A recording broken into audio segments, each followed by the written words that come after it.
practice. And here is where I suggest you look at the other text that's in the packet, text 5. And I will jump to the second paragraph here because that's the one that's relevant for us. What case of Rav Asi are we talking about? The following. There was a man who was called the son of the Aramean woman. Rav Asi objected. Did she not immerse for her menstrual impurity? There was another man who was called the son of the Aramean. Rabbi Yehoshua ben Levi objected. Did he not immerse to be purified from his seminal emission? Now, by the way, here's a patrilineal case and a matrilineal case.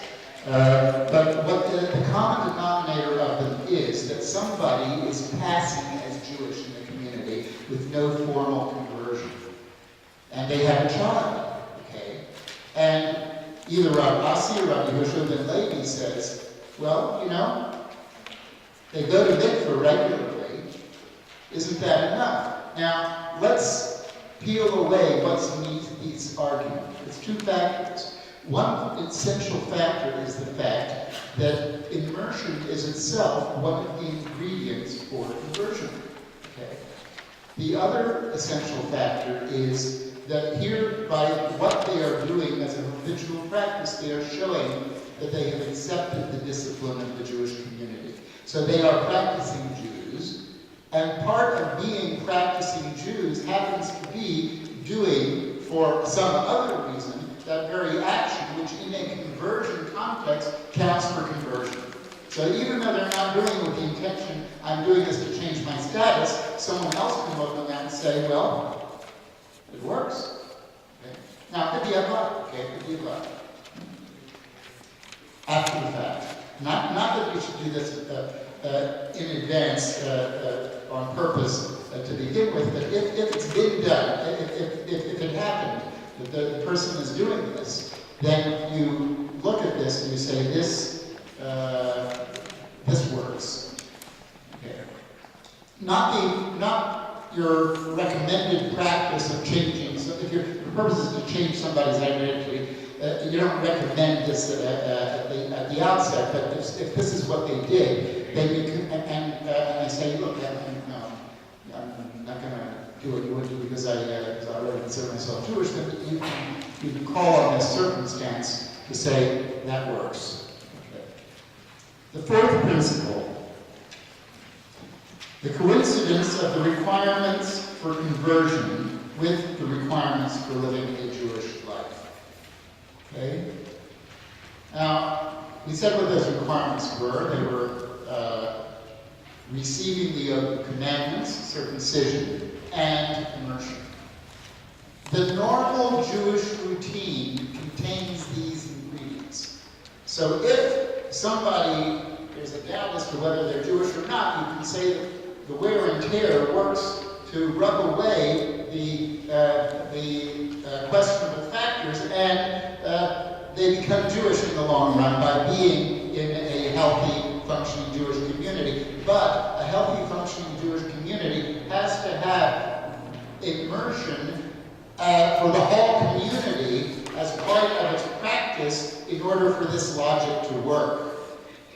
So that's why my recommendation is that as a community we institute regular immersion, maybe Rosh Chodesh Elul, it's August and we can all do it on the beach and so on. And everybody does it. We don't single people out. We say, oh, you have to do it. No, everybody does it because everybody says this is part of being Jewish. And then it works.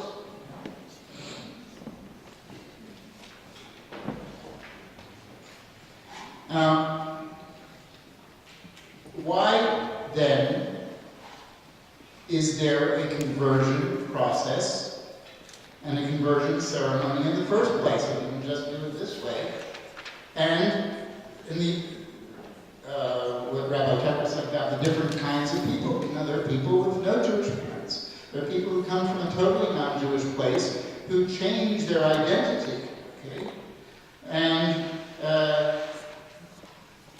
such cases are clear-cut and undisputed. It is for such cases that the process of education for conversion and the ceremony of conversion itself are intended. Conversion is a change of personal status, belief, and practice from being non-Jewish to being Jewish.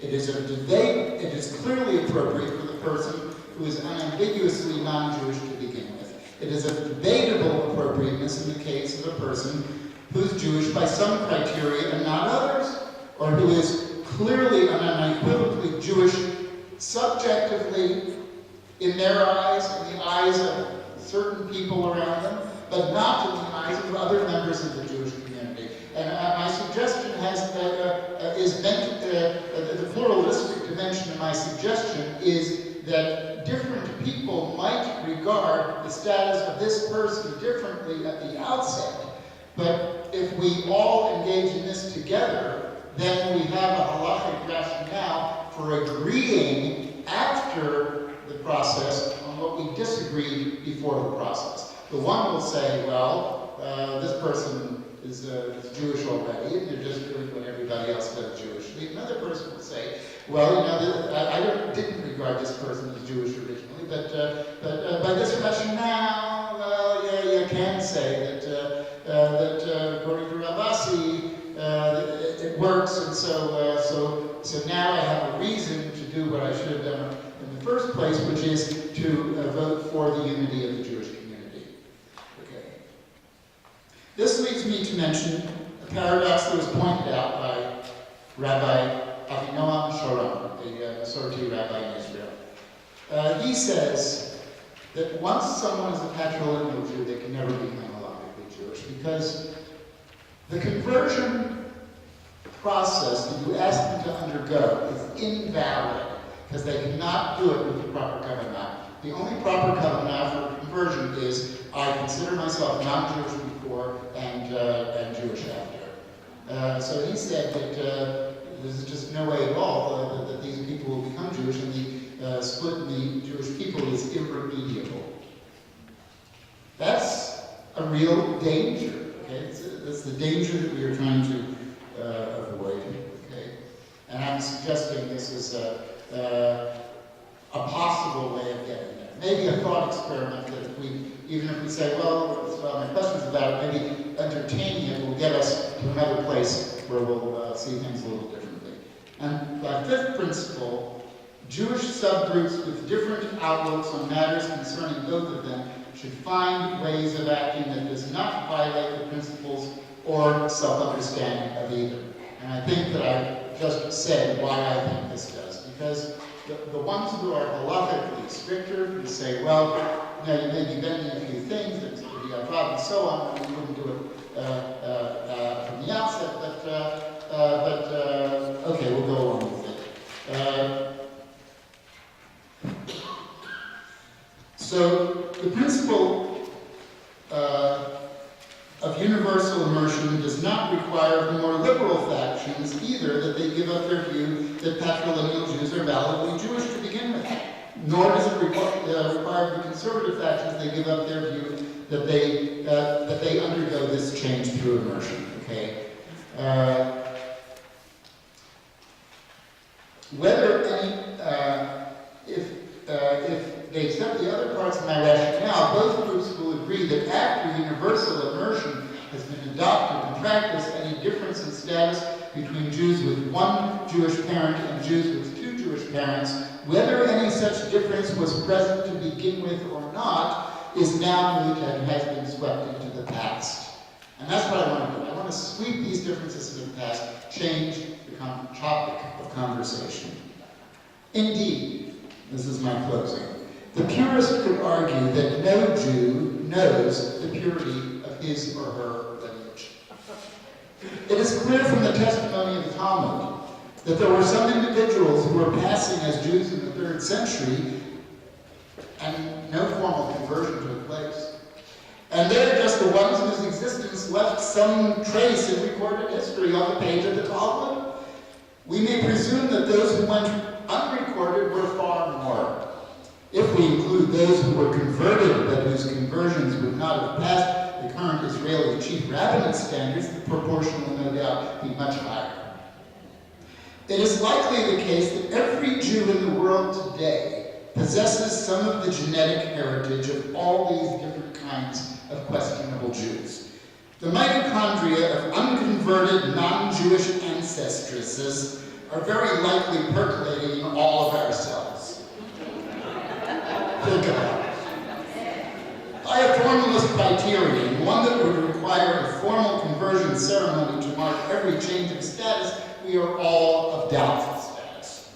The only view that would ensure our own irrefutable Jewish status would be one that granted on some level the power of the momentum of continual Jewish practice to have a positive impact on actual Jewish identity. Yes, lineage matters, but practice also matters. And that view would give aid and comfort to today's patrilineal Jews. So let us all go into the mikveh or the ocean together and not quibble about for whom the water cleanses. Rabbi Akiva said it purifies all of us, and I believe he was right.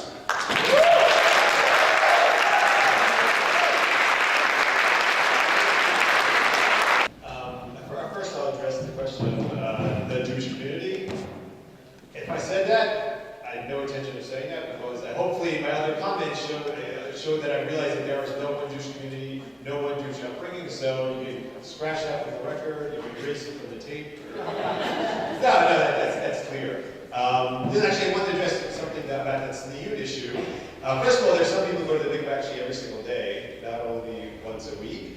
And also, I'll save you the trouble. There are plenty of rabbinic rabbis who say that you can, if your bathing suit allows your body to get wet, it's fine to go in the water with it.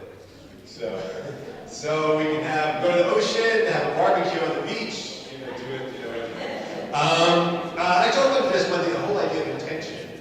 I think actually Rebecca addressed this a little bit, sort of like for many patrilineal Jews, they don't they see themselves as Jewish.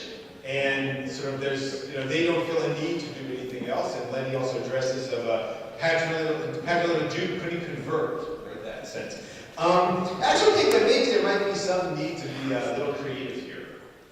I think the whole idea of, not necessarily saying like maybe like everyone going like sort of this, if it's a communal declaration of, we are, expanding the Jewish tent, expanding the acceptance of Plot Israel. I wonder if sort of everyone had to go through it, if it might not be, that might be a little better solution.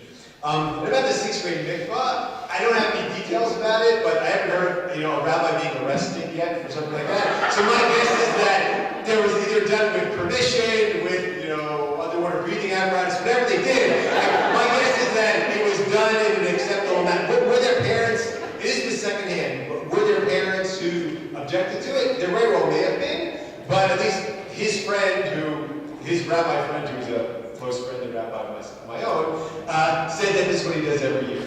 Were there objections to it? My guess is that, anything you do, there's somebody who's going to object to it. But as far as I know, he's sitting he's in a pulpit, not in a cell. So no. So it's a good question because there are details that have to be worked out. But my point was that here is somebody who's trying to address the issue in a similar manner. Realizing that, we're going to accept all these people into our school, but you know what, at some point, there are going to be situations where somebody's not going to be accepting of someone else, and I would like to level the playing field as much as possible. Moses Mendelssohn answered this by talking about the Jewish obligation is 613 mitzvot. Everybody else's obligation is 7 mitzvot. So Judaism recognizes the validity of everybody else receiving God's law to do universal ethical things. Jews are distinguished by their taking on more. And someone who takes on more is therefore a Jew. And my argument was that the taking on more makes that person a Jew